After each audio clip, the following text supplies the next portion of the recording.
Legislature. This was, of course, after he and Representative Justin Pearson were expelled by the Tennessee GOP, protesting alongside activists calling for gun reform following a mass shooting which killed 3 children and 3 adults. Now, upon being reinstated, Jones and his supporters marched to the state capitol. Let's take a look at this.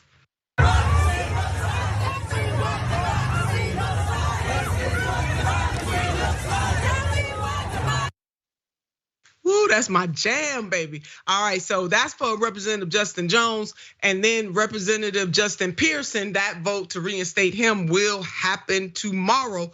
Jones, however, was sworn in on the Capitol steps where he let the people and GOP know that this was just the beginning for their mission. He was also joined by Representative Justin Pearson. Take a look. It's not about one person. It's not about one position, but it's about a movement of people power to restore the soul and heart of what this building should represent, and that is democracy. And so I want to thank you all for being here today, particularly the young people who are the heartbeat of this movement. It was students walking out of classes and taking to this Capitol that led us into the well that day, calling for common sense gun laws. And the first thing I do when I walk into this building as a representative is to continue that call for common sense gun legislation. That they try to crucify democracy, but you see here a resurrection of a movement, a multiracial movement for democracy happening in Tennessee. With my brother Pearson. Oh, Justin Pearson. How you doing, sir? Good to see you again. Great to see you again. What does it say to see this happen? Yes! Democracy still works, and people power always wins. There it is in action, people rallying around. Now, hey team, I know we only got a little bit more time left. Please put up that quote from Representative Justin Pearson. When you have people who make comments about hanging you on a tree. While they're putting that up, Big Wise, your thoughts about this? I mean, I think those Republicans in Tennessee really let their Klan flags fly for a few seconds there. And when you so dominate a state government, they really think they're untouchable. Luckily for us and those representatives, this story went national, and there was enough pressure to be like, guys, stop with the grand wizardry for once, please. For once, blue suits over white sheets. And let me read this real quick. When you have black people who make comments about who make comments about hanging you on a tree and hanging black people on a tree as a form of capital punishment, when you wear a dashiki on the House floor and a member gets up and they talk about your dashiki saying it's unprofessional, they're really sending signals that you don't belong here. Indeed, but y'all going back, baby. Yes, you are. You shouldn't have to have went through this, but we all as a nation gonna be the better forward. We're gonna keep on fighting. That's our time today. Please always keep the faith. More importantly, keep the fight. Until next time, we're gonna stay on this story. Sending love.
Welcome, my friends. Welcome, my family. And what's going on, Pop? Welcome to the watch list, albeit like a minute late. Still, you guys are here. Glad you could join me.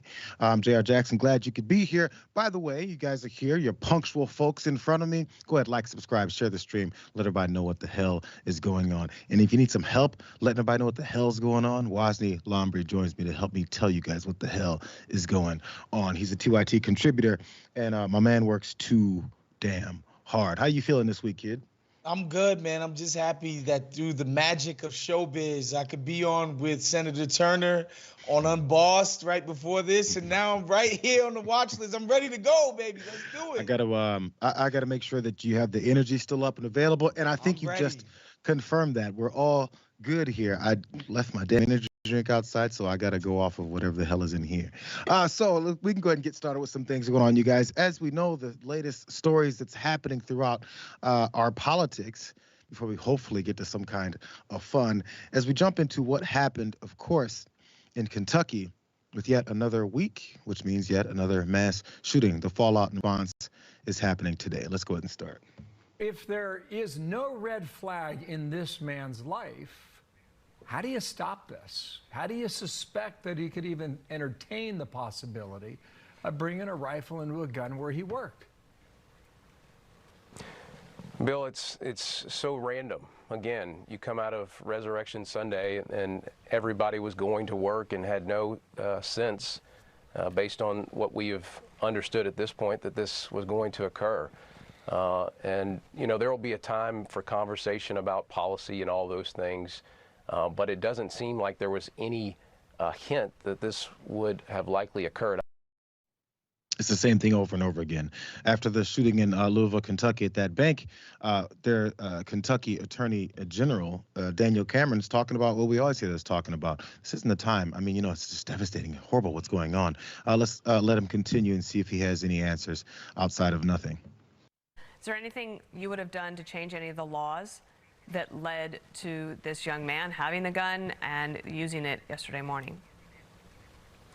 Well, I don't think there was anything that was an indication that this was going to occur. I don't think there was any law that could have changed. But again, you know, at this moment, I know there are a lot of folks that are hurting, and what we need to focus on right now is just those that are in the hospital, those families that have lost loved ones, and support our brave men and women of the law enforcement community that ran towards the danger, ran towards the fire, to make sure that there wasn't more that were harmed during this situation. Let's honor our first responders. Let's honor the paramedics and the coroners that had to come in and clean up people's bodies. Let's honor the police that had to run into the fire, as he said, was going on. That's what we should be talking about. You can talk about that, and I would welcome you to talk about it. Can we also talk about the fact that this just happened yet again? And then last week when it happened, these 5 folks that are now dead were alive. Can we talk about that at the same time? I'm not sure. He's only the Attorney General. Maybe he can have more than one thought going on at the same time. But he isn't paid to have more than one thought going on specifically about this. So what are we doing about it? Absolutely nothing, of course. And this same narrative that continues to get pushed around is probably because who could have seen this coming? The reason why I guess we couldn't have seen this coming is because this is this natural red-blooded American. He was a basketball player. As a matter of fact, there was a bit of a profile on him, and it included a little bit of this. Let's look at this tweet here from Pocket City. They were talking about how this mass murderer from yesterday, Connor Sturgeon, was a basketball player. Amazing. Just a regular guy. He also worked at that same bank that he decided to walk into early in the morning on Monday and shoot it up. Here's a bit from his profile, a bit his LinkedIn profile, and how he's done all these accomplishments from down in Louisville. He went to college. Now he's a banker. Crazy. Went to University of Alabama. Just a regular kid, maybe a frat boy. Who knows? In fact, a friend of his gave us some information about him. On Monday, this former friend and teammate of him from Floyd Central High School in Floyd Knob, Indiana, told the Daily Beast that Sturgeon was smart and popular during his school days. The friend said that Sturgeon had worn a helmet during basketball games after suffering multiple concussions, though. After graduating in 2016, he went to Alabama to chase that SEC frat life. Again, that's what the friend said. He graduated in 2020 and moved on to his professional career. So now that we're focused on all these things about how normal he was, I think that we're getting closer. Every time we're getting a little bit closer. So last mass shooter was a trans person, right?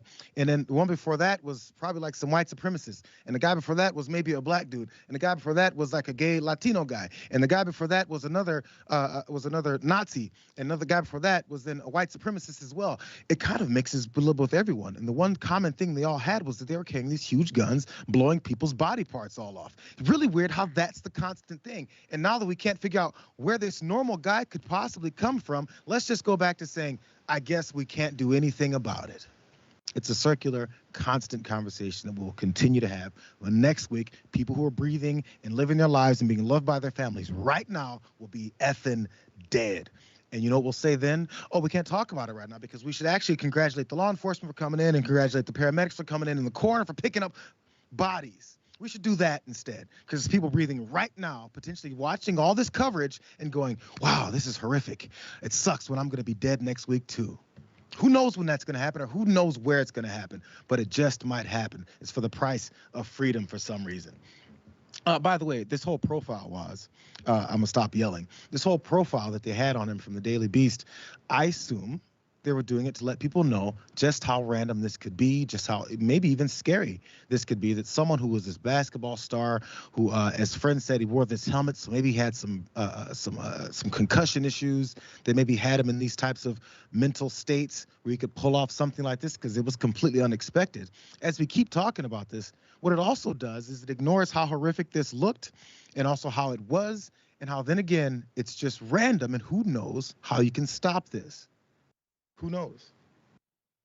Yeah, I just love the dodge to try to bring up this fake standard of, well, we can't predict it. It's completely unpredictable, and so why would we even try to do anything? This is unpredictable. This is just irregular. This is like it just pretends as if we can't come up with solves for gun violence. And again, people need to be reminded, while America is by far the most violent of all of the richer, more wealthy countries in the world, there are places that exist that have legislated the hell out of guns and gun deaths. And so they don't see as many homicides as we do. They certainly don't see these crazy events that are mass shootings. And again, and I would encourage people to understand too, most of the shootings that occur in this country, we don't even talk about.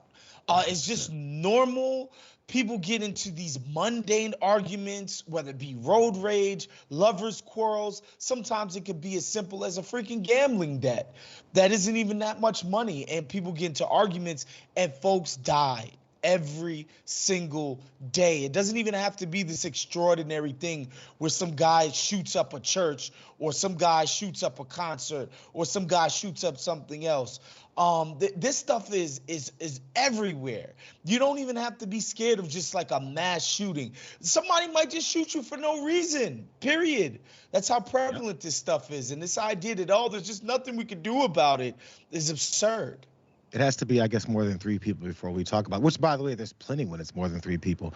I watched this random thing that popped up on my IG the other day where folks were getting interviewed down in New Orleans about the violence problem, specifically gun violence. And there was a local news station talking to these guys. And one who was upset at some of the folks that were talking on camera started ranting and raving, and a whole fight broke out there on their cameras. And the one guy who won the fight pulls a pistol out of the other guy's waistband because this could get deadly. And one mother strolled out and said, this is where the killing starts. And she was trying to get them to stop. She had lost 4 sons to gun violence. Have we heard about her? And we talk about the pain that people go through constantly. But when those, as you mentioned, I'm glad you brought up this way. In those cases, that's just regular. Once it gets to 3 or 4 people, then we can talk about how much we don't actually give a damn still there as well. I want to wrap this story up with this Fox contributor and is a former homicide detective. His name is Ted Williams. He had a little bit of a different take than the AG out there in Kentucky. You know, the definition of insanity is doing the same thing over and over and expecting different results. Just 2 weeks ago, I stood in front of a camera where you had some kids, some babies shot in Nashville, Tennessee, with a person who, by the way, had an AR-15. And from what we've been told here, Neil, this individual had that same kind of a weapon. I am sick and tired of standing in front of a camera. Neil, 4 people left home this morning, and 4 people are not coming home tonight. That is something that we need to take into consideration. And when the governor says we shouldn't talk about certain things now, well, then I have to disagree with the government. We have to talk about guns. AR-15 are killing our babies and our citizens in this country, and we've got to do something about it. Well, there's the anger, there's the energy, there's the passion behind it. And if anybody listens, maybe we can actually start doing something about it. Some of those things would have to go, of course, go through our lawmakers who have openly told us they don't care. One of the reasons that they told us they don't care is because of this next story we're going to go to, because Charlie Kirk, and actually a lawmaker who could probably propose some things, wouldn't get us anywhere, but propose some things, have a different take and a different approach. They have answers. Let's go. You have to be real. And of course, our hearts go out to the victims in Kentucky for every one of these situations. But we cannot allow them to emotionally hijack the narrative. You must use reason when you look at these things. And using reason, we're able to make the very simple judgment and argument. A free society comes with a cost, and that cost is worth it. Liberty is worth it. That just sounds like your opinion, bro, because apparently free society and your freedom comes with you not living to see it, according to Charlie Kirk. This is coming off of his little performance where a crowd was cheering for him when he said, we're not going to do anything about gun violence. And in fact, we shouldn't. As a matter of fact, you guys should die soon. And everyone went, yeah, that's right. In order for me to live free, I should die. That's the approach. By the way, did you guys listen to what he said here at the beginning, how he said his heart goes out to the families and his victims? But we shouldn't let emotional people, victims and families of victims, get in the way of us continuing to collect that sweet paycheck. That's what he's saying openly and blatantly in your faces. As you're mourning, he's giving you 2 big middle fingers. As a matter of fact, he's so sure of his statement of how his heart goes out. I want you guys to watch how he's reading a script about how his heart goes out, because that's what he needs to read, because he can't even come up with those words himself. Watch that part again. And of course, our hearts go out to the victims in Kentucky for every one of these situations. But we cannot allow them.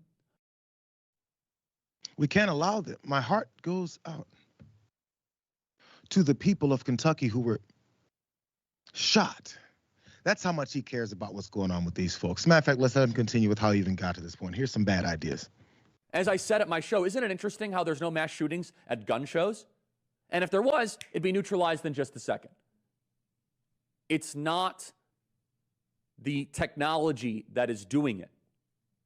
You can go to Israel. In Israel, they have an armed citizenry. They know how to use the guns. That is very safe. I feel very safe in Israel. Every other street corner has a 19-year-old on a date with an AR-15 or an M16 around his back. It's just normalized. Now you might say, oh, Charlie, I don't want to live in that kind of militarized society. I'm afraid we're already heading towards that. And I would rather have citizens have that ability where it's decentralized than just the government have that ability where it's centralized. So you must be clear about the purpose of the Second Amendment. The purpose of the Second Amendment is there to protect all the other amendments. That only the government having the guns is immoral and it's dangerous and it's wrong, it's totalitarian, and it's tyrannical. Totalitarian, it's tyrannical. If the government only has the guns, they might go murdering us every week in bunches.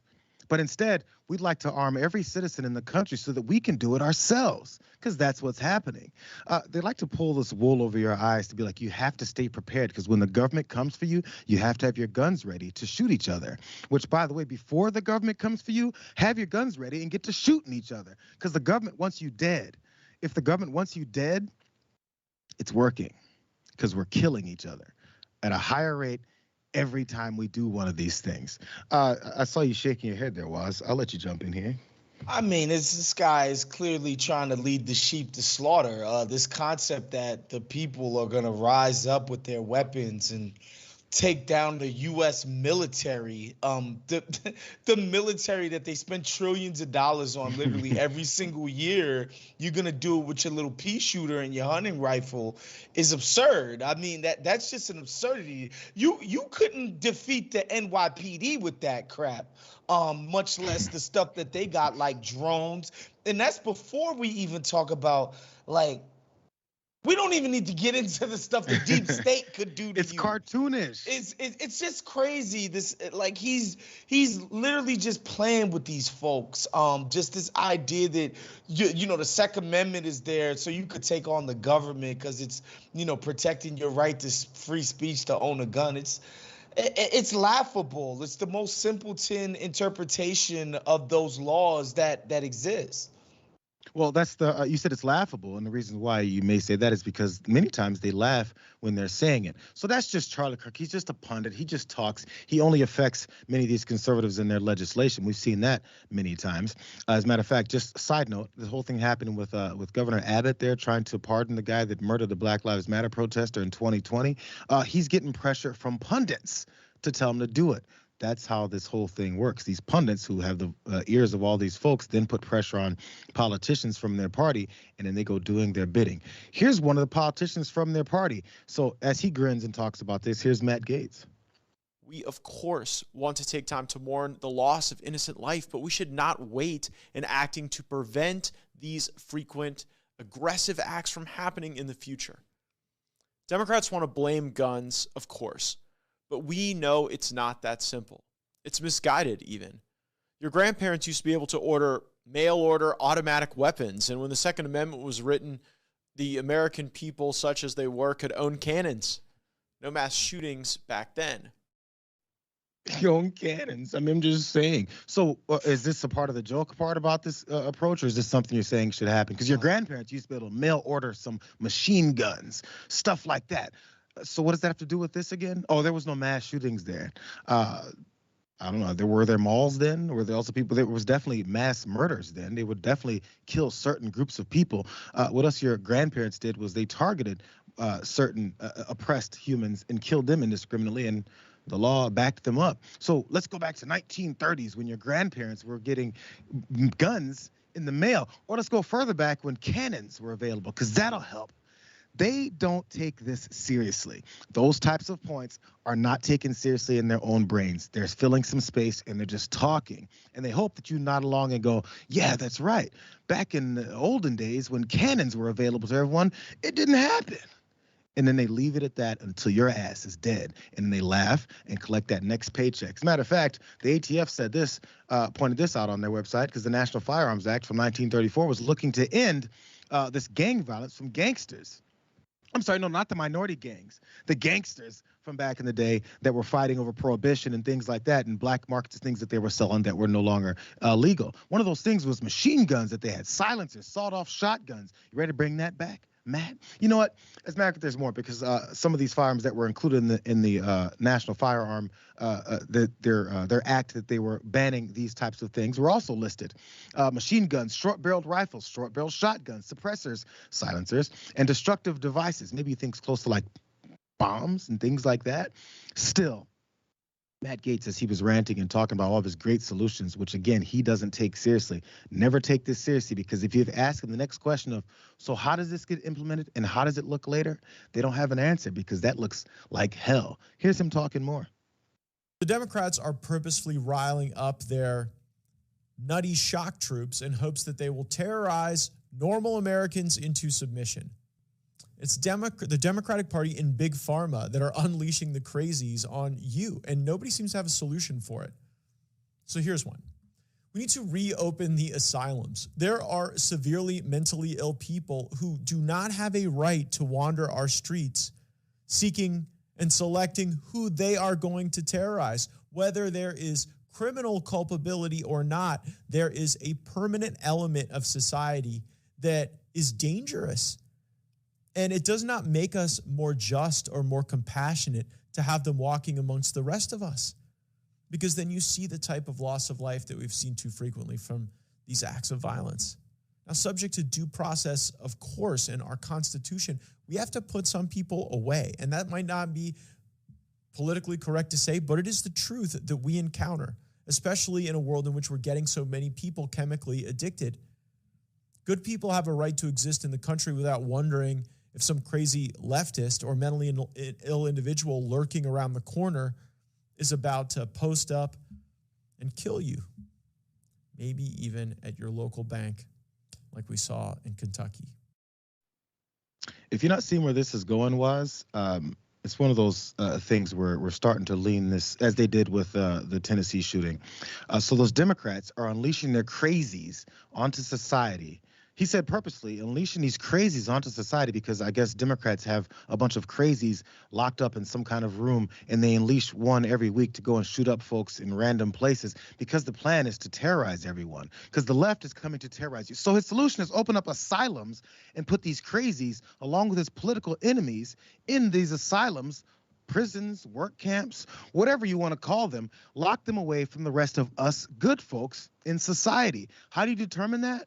Charlie Kirk and Matt Gaetz apparently determine who are the good ones and who are the bad ones. And according to them, it's those damn political enemies of theirs. Weird how that works.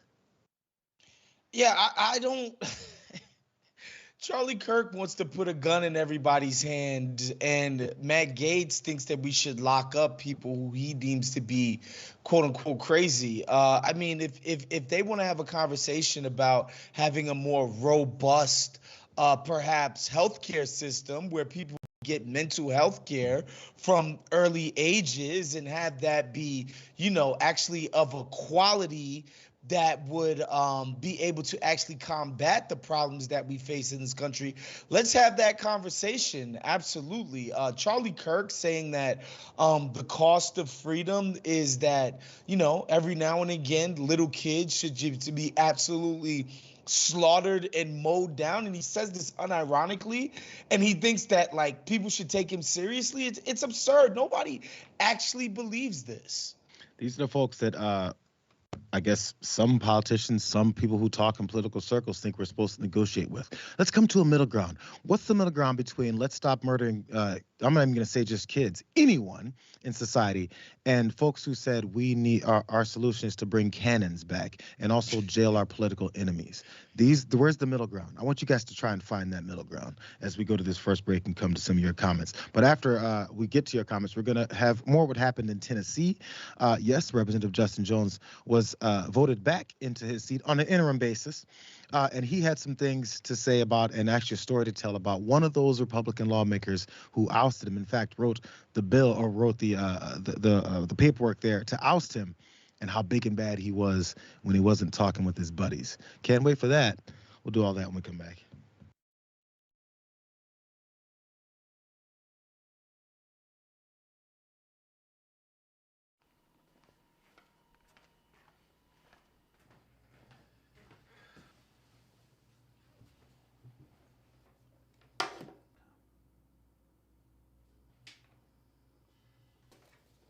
Welcome to the Damage Report. I'm John Idarola. This is gonna be a big one. Meanwhile, in the Arctic, you know where this is going. You watch the Damage Report, the Arctic's on fire. Obviously, why would we be talking about the Arctic except to tell you that it's melting once again? The Republicans aren't that interested in it. I wonder why. Lift out of poverty up to 3.7 million people, including an estimated 1.3 million children. Hashtag save the children? Not if it costs money. I mean, come on. What's happening? I'm Dr. Rashad Richey, host of Indisputable with Dr. Rashad Richey. Here's the bottom line. I play no games about policy, period. Too many people's lives are at stake. So here's what I do. I challenge conservative ideology that hinders the growth of this country. I make sure we place our facts in proper context, and I have no problem debating anyone on a position that I have. Progressives have the ideas to change the world, but when you really look at it, progressives have always change this world for the better. I want you to tune into my new show, Indisputable with Dr. Rashad Richey, right here on the TYT Network, 2:30 p.m. Eastern Time, 11:30 a.m. Pacific Time. I'll see you there. Everything that we've accomplished over the years is because of our members, who've allowed us to remain independent of corporate interests and reach 20 million followers. Now is the time to bring as many people into the progressive movement as possible. We're inviting you to be the change and help bring a community-powered progressive change machine to life. Details are at tyt.com/change. If you're a member, thank you. We need you to remain so. If you're one of the thousands of viewers out there who's not a member yet, the time has come for you to join now. We need you more than ever. tyt.com/change.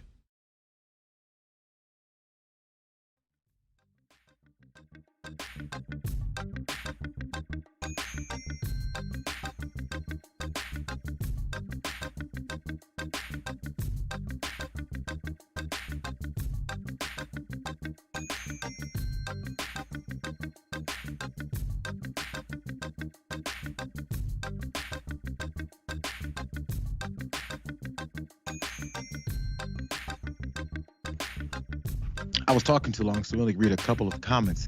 And of course, I'm really the ones where you guys show my guest some love. Over on Twitch, I hope Mariner Effin says, well, I got a major intellectual crush on Woz, so I'm not complaining, considering Woz is working all day, giving his opinion. Thank you for the kind words. Thank you for the crush. Keep crushing me. We're going to look at the ones that talk about physically as well. I mean, but right now we got the mental crushes. We can only start somewhere, Woz. Come on. Over on YouTube, the Black Basketball Channel with Zen Master says, something tells me that Woz is a dope MC with that voice. Wow, we're getting closer. We're getting closer. Where's all the thirsties out there for Woz? We'll come back to you guys after we get to more of these stories because I think he's ready. Let's go ahead and start here. Back in Tennessee. I wonder, have you spoken to any of the Republicans who voted to expel you on Thursday night? I actually happened to be on the elevator with the Representative Bud Halsey who filed the resolution to expel me. I greeted him, and I also asked him, did he learn anything from this experience? He said that, it's part of leadership's decision to kind of ask him to file this, and, besides that was very quiet. But I think, the Republicans are in a point of reflection here in Tennessee, that what they did, they thought would happen without any resistance, but it has the world watching what's happening here. The Speaker of the House is trying to backtrack now. But like I said today, we are calling for his resignation. He is an enemy of democracy, and he doesn't deserve to be in that office as Speaker of the House any longer. So just to be clear, this Republican that you were in the elevator with essentially tried to say that it wasn't his idea to introduce that, or tried to shirk responsibility for it? What was Correct. his? Wow, that's pretty brave. There you go. Reappointed Representative Justin Jones. They're talking on CNN about his interaction he had with Bud Halsey, who was one of the people who was part of ousting him from his position in the legislature there in Tennessee. So as he's talking on CNN about this whole thing, he said, it wasn't me, bro. I'm sorry, it wasn't me. I'm just saying they asked me to do it because it's just where I am. And you know what? This is the one thing. Let's look at Bud Halsey, who he was speaking to in the elevator. And imagine when Justin Jones, young representative there, says to this guy, did you learn anything, Bud? Imagine the anger, the seeds that pumped through this guy's veins, like, you little young a-hole. How dare you talk to me that way? Guarantee you that's the way they think. I can guarantee that because the way they spoke to them when they were going through this entire process, which is probably why Jones said that. Did you learn anything? And it's not just to say it. It's because, hey, Bud, did you learn anything? Did you understand that there's other representatives in this body, and there's folks that represent people who don't agree with you? As a matter of fact, may have a good point if you listen to folks, but no, their disrespect for other folks that aren't like them, aren't where they're from, and they think shouldn't have the same level of power as them, they don't like that stuff at all. So there's a little bit more. Let's look at this next video, you guys. And their constituents deserve their representative every single day, no matter what this Republican supermajority says. Justin Jones with his fist raised in the air. You have been watching his triumphant return to the Tennessee State Legislature, which expelled him just a few days ago. There's a little bit more about Halsey and maybe even more reasons why he wasn't very happy about this, because he's got a bit of a history when it comes to promoting, or in this case, protesting something he just didn't agree with personally. You can have your opinion, bro, but they like to bring their opinions to their positions of power. It was from this article. It said deep-rooted racism, discrimination permeate the U.S. military. And I'm going to venture to go ahead and assume that this AP article talked about the racism and discrimination that permeates the U.S. military. But Halsey wasn't very happy about that, and he demanded that the AP retract this whole thing. And he said this. His resolution, he had a resolution on this whole thing. He declared racism inside the military, quote, does not exist, and described such findings as false charges. And he argued that racism in the U.S. military is uncommon and not a large-scale problem, because he knows. I'm not sure if he gave evidence or talked about some of the things that they talked about and dispelled those things. I feel like he just kind of inserted his opinion there. Matter of fact, this is what he said. I think based on their numbers, that is wrong to paint the whole military with that kind of brush when that is not the case. He says, I think, but still said it's not the case. Anyway, I told them I would do it, and I did, and I'm getting a bunch of flack for it. AP spokesperson Lauren Easton said that the AP stands by its reporting. He's very upset about this whole stuff, Waz. As a matter of fact, if you say something he doesn't agree with, he's going to say you should retract it, even if he has nothing to do with the AP. He's not associated with them. He doesn't write for them. He doesn't own anyone there. He's no one's boss, but he definitely wants them to listen to him. Yeah, I mean, it's obvious that the inner Klansmen within this governing body up in Tennessee was kind of allowed to flourish and shine a little too bright this past week. And they got spanked for it. They got a lot of backlash privately, and I'm sure via back channels. People like, guys, this does not help us do what we do, which is sabotage democracy and sabotage the citizenry at large at the behest of our corporate overlords. This doesn't help that mission to be this blatantly obtuse and racist. But you know what I would say is that this is kind of what you see when partisan power gets to be so monopolistic in the absolute. In Tennessee, the Republicans have a 3-to-1 advantage over the Democrats. They basically run that thing with an iron fist. And so they kind of seem invincible. I think you saw something similar with all the corruption in Arkansas, where, they're mismanaging welfare funds. So Brett Favre's daughter can have a nice volleyball practicing facility, right? But what you see there is these overwhelming Republican legislators where there's absolutely no check on their power, and they get to run amok. And this thing in Tennessee is just the latest example of that. It's pretty obvious, but the thing is, they've always been able to, I guess, in their recent history, operate in this kind of broad daylight and just nobody does anything. That's why they're used to it. So normalcy to them looks like they're being oppressed. It's a constant thought process. People stepping up, man. It's good to see people fighting back, and it's good to see that these are young state senators, by the way. The fact that they would even think that they could go into government and make some kind of difference is very heartening, honestly.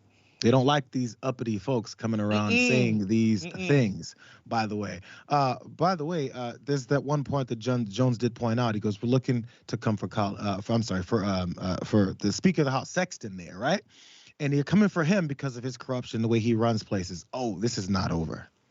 Absolutely not over. Because now they still got their gumption. And how dare they? Just keep an eye on it. You talked about young folks, young representatives. How about young folks helping this particular White House? Or maybe even Kellyanne Conway realizing that young folks are coming. Let's watch this. So we can't be beaten on this policy-wise. I think we've already won the policy arguments on the economy, on education, on a number of issues. I think we've got some work to do on the young people who think differently on abortion, perhaps, or guns, or climate change. But even there, the Democrats' messages are usually cynical. The thing I'm really concerned about with this, Laura, is that the left becomes a turnout machine with young people, because influencers have this domino effect, lemming-like effect of people just all then wanting to be part of the same crowd. And if they succeed in that way, we're not doing a great job competing for ballots. We're just competing for votes. Kellyanne Conway is noticeably, at least, she's correct about one thing. They need to get these young voters. But every time they talk about getting young voters, these Republicans insult them, say they're lemmings, say that they're brainwashed. And then when they go to college, they don't learn anything. They just learn how to follow lock and step with Democrats. One small tweak on that thought process. They're humans. They have thought processes. They actually pay attention to what's going on in their world, in their country, and they don't agree with you. So the response then is, we hate those guys. Matter of fact, we need to change their minds to fit our old school narratives rather than going and representing the people of this country. That is the approach that's happening. As a matter of fact, I guess the Biden White House is trying to go a different direction. This is what has these guys so upset, because Biden's making this point to invite these young folks, and actually they're going after influencers to help them out to getting their message. One of those, I guess, being Olivia Rodrigo, when she came to the White House and hung out with Biden. He's a very cool guy wearing his sunglasses inside. I guess those lights are a little bit bright. Come on, man. Biden's one of those old guys who's like, I remember back when I was 27, when I wore these Ray-Bans, the girls came. And he has to put them on no matter how old he gets. He thinks it still works out for him, which I guess is better than nothing for him. One more small piece here, because what was it? Kellyanne Conway was talking about young folks, but her daughter, as we famously remember, should probably be telling her, yo, you're barking up the wrong tree and you're doing it the wrong way. Here's some of the whole recent tweets that she's just had in general. I've been waiting for Trump to be under arrest since I was 14 and lived in D.C. Prayers work. I don't think they're on your side, Kellyanne. No one is above the law. F you, Donald. An indictment slay, she also says. Maybe pay attention to what they're saying. I assume she's still somewhat near your home. I'm not sure if you completely disowned her yet, but still. I mentioned this whole strategy for young voters and influencers coming around really fast. Biden's made his policy a strategy on this whole thing here. 4 Biden digital staffers are focused on influencers and independent content creators to help them out. The staffers officially work for the White House, but not Biden's campaign. Reaching young and suburban voters is clearly a priority for them. Now, they consider these young voters 18 to 29. They preferred Biden over Trump by a 26-point margin in 2020, and Democrats over Republicans by 28 points. This is something that Republicans are noticing, and their response instead is to be like, look at these idiots. Can you believe that they're actually listening to them? No, maybe, outside chance, maybe some politicians are listening to constituents, even if they're 25 years old. It's a crazy, shocking thing. But one more small thing to lead us into you, Woz. One of these influencers that's talking and speaking up and trying to go through some of these policy positions from the White House and some Dems is this guy. Let's watch. So Donald Trump's legal troubles in New York hasn't ended, because this week, Donald Trump is expected to be back in New York City to sit for a deposition in the New York AG's $250 million civil probe into his real estate business practices. Like, folks, we gotta remember that in the state of New York, Donald Trump is under multiple investigations, one criminal and one civil. And now he's gonna be back to answer some questions about alleged fraud. That's Harry Sisson, Woz. I mean, he's got me convinced. It's funny because conservatives do have their own influencers. It's just that it's guys like Kyle Rittenhouse who go out and kill dudes, right? Like, and women. Like, they have influencers. They have younger people who do the crazy stuff on TikTok and all over social. This idea that they don't is kind of crazy, but yeah, I think you hit it on the head. It's this idea that young people left to their own devices do not agree with the crap and the nonsense that comes out of the I shouldn't say newly, but the deranged GOP, the right wing, like all of the stuff that they come out and say, like trans people ruining our lives. We want to see gay rights rolled back. Like, we don't want to hear about black people's troubles from the past. It's making us hate ourselves as white. It's like, who wants to agree with this? I don't understand. Nobody wants to agree with it, but that's the thing. It's once they realize no one wants to agree with it, then it comes to the iron fist approach. That's where the violence comes. That's where the threats come, and that's where disenfranchising voters come. If you can't beat them, or if you can't convince them, or if you can't represent them, attack. And I think these younger voters are figuring it out, and every time you insult them, it gets logged. It's a petty group of young voters, petty enough to actually want their interests to be represented by the folks who they elect. That's why they're electing folks like Justin Jones, Justin Pearson, specifically just in the state legislature there in Tennessee. Maybe it'll get more broad. We have the AOCs of the world. We see how people respond to her when she was in office. When she got into office right away, it was anger and how dare they going to talk about who she is. Nothing about the policies, just how much they hate her. We'll talk about the hate that's flowing. This was a bit of a twist. We talked about the Bud Light things that have been happening since last week and all the outrage and boycotts. Well, we talked about representatives jumping onto this punditry. One being Dan Crenshaw. He had a little bit of a twist. He's funny with it. Here's him talking about Bud Light. Saw Bud Light's stupid ad campaign. So guess what we're going to do? We're going to throw out every single Bud Light we've got in the fridge.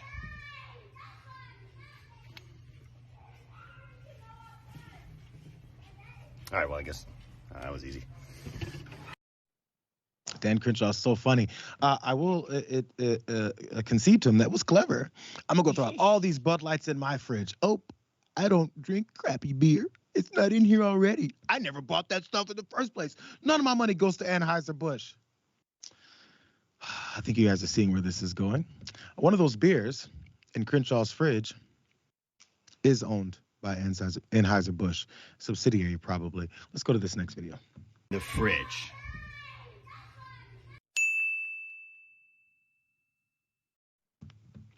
Well, the problem with that being that you're still giving your money to Anheuser-Busch. Those woke, go broke Anheuser-Busch. You know, we've never heard of a company that has other companies underneath it that go by other names, maybe in the same business, that no matter what you do, or at least if you're not careful, Dan, you still just might be giving money to this woke organization. There's a reason why I guess they haven't gone broke yet. Or maybe they're appealing to a new audience that might be drinking their beers as well. Still, some folks pointed this out. I'm not sure if he read these yet, but here's a few of them. Someone said, who wants to tell him? That's what JWolf3802 said on Instagram. Also, the comment comes from a user that clearly knows that Karbach, because that was the particular one in his fridge, is owned by Bud Light's parent company, Anheuser-Busch. And Crenshaw's ranting about that as well. There was some other beers in the fridge, though, as well. Maybe those are owned by some other woke companies. Dos Equis, the Mexican lager known for its most interesting man in the world, is owned by Heineken, which tends to give more money to Democrats during the 4 of the last 5 elections. That's what Open Secrets said. So now you're not only giving your money to woke trans lovers, but you're giving it to those Dems that are trying to beat you. I'm not sure who's actually challenged to Dan Crenshaw, but here's one more comment from this whole thing. Someone said, you really got to use these research skills when gerrymandering on Bud Light's beers, bud. Man, that's a lot of Bud Lights, beers, and buds there. That's what someone said. And if you're going to do cancel culture, make sure you do it right, snowflake. There's more from Fox News, but how about Dan Crenshaw here, Was? Yeah, I at least he understood the hilarity of individually you're going to take down this freaking extremely rich beer corporation by throwing out the beers that you already paid for. It doesn't make any sense. They already got your damn money. Why would you throw out something that you already used money on? But, you know, secondarily, I will say, like Mr. Crenshaw, you won't see any Bud Lights in my fridge. It's a bad beer. It's water. It's bad. It's the Coors Light, the Bud Light, that brand of light beer is not for me. If I am gonna go for a cheaper American beer, JR, I'm a High Life guy. I like the champagne of beers. Wow. Miller High Life. Yeah, absolutely. I used to buy those for $1.79 for like a 32-ouncer in college. I love that. It's the only one I could afford.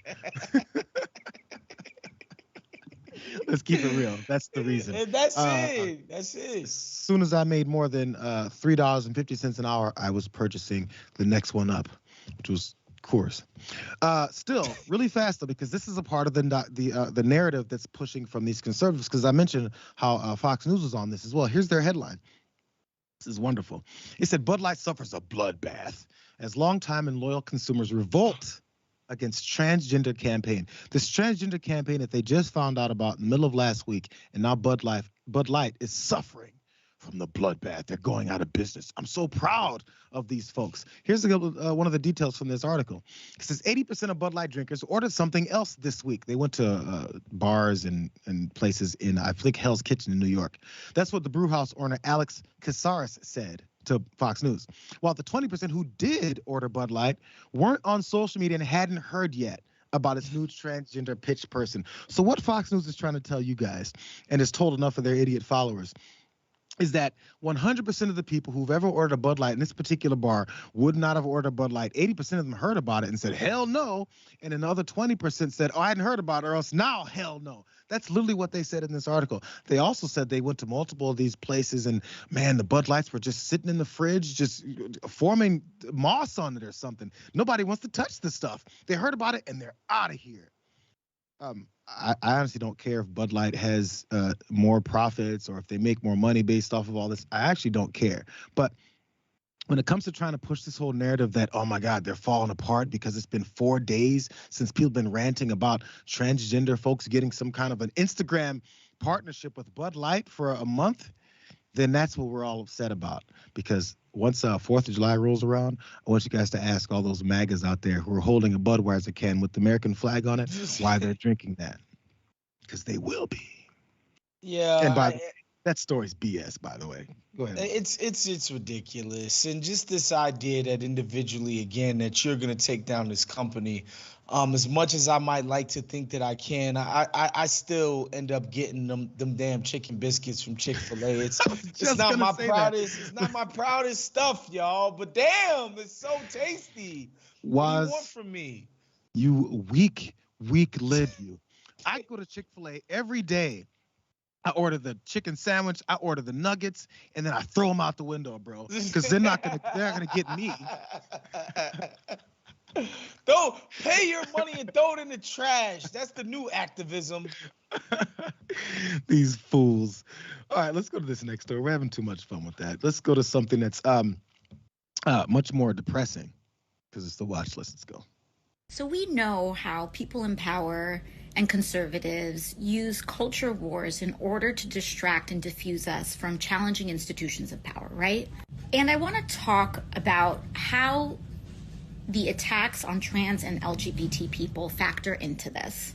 The first time I was ever hit on by a grown man, I was about 13 or 14 years old. I still had braces in my teeth. And if you ask a lot of women about the first time that they had encountered something like that, they will often say 11, 12, 13, 14 years old. AOC this week put out that video talking about the misdirection that sometimes comes from groomers or general sexual predators whenever they're talking about LGBTQ folks, talking about trans community, talking about anyone else that they want to misdirect you to look at while they go pull these things off, because she has some experiences throughout her childhood, sadly, where she ran across some inappropriate men saying and doing things towards her. So, anybody who might be offended by this because they got called out would then respond. Enter this guy who then tweeted, apparently his handle was Gender Studies for Men. AOC claiming the men were hitting on her when she was 11, 12, or 13. That's pure BS. At that age, 304s like her are literally lying awake at night, fantasizing that they are so sexually powerful that men are hitting on them.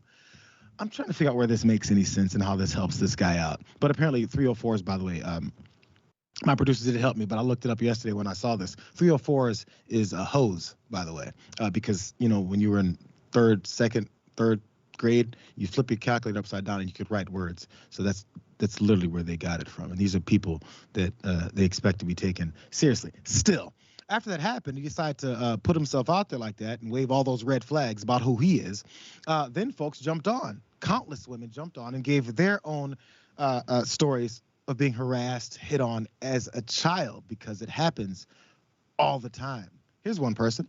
She said, so me walking up to the gas station, having grown men honk their horns and catcall me when I was 12 years old was just completely fake and made up?